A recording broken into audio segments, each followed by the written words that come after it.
За баярлалаа. Тэгээд шинээр нэр дэвшиж байгаа дөрвөн нэр дэвшигчтэй баяр хүргэж амжилт хүсье. За Баруун аймгийн хувьд нэг эрчим хүчний асуудал нэлээд ноцтой байдгийм аа. Өнөөдрийн байдлаар Хятад улсаас нэг 210 төгрөгөөр 1 кВт-ийн, Оросын холбооны улсаас нэг 105 төгрөгөөр авдаг. За айл орхид бол нэг эрчим хүчний газар нь 86 төгрөг, албан байгууллага нэг 125 төгрөгөөр борлуулдаг. Алдагдaltaй явдаг ийм салбар юм байна. Энэ энэ асуудалтай холбогдуулан танд одоо нэг хүсэлт байгаа.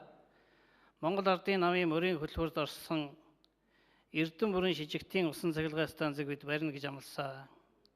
Энэ амлалтыг одоо биелүүлэхэд та бас нэлээд одоо анхаарал тавьж өгөөрэй гэдгийг бас хүсмээр байна.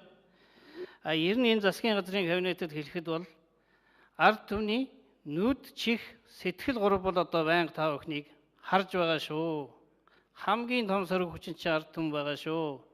Богц дүүрэн амлалттайгаар одоо Монгол Ардын намын мөрийн хөтөлбөрийг бид танилцуулсан. Энэ амлалтыг одоо биелүүлэхийн төлөө одоо та бүхэнтэйгээ хамтран ажилланаа. Тэгээд та бүхэнд амжилт хүсье.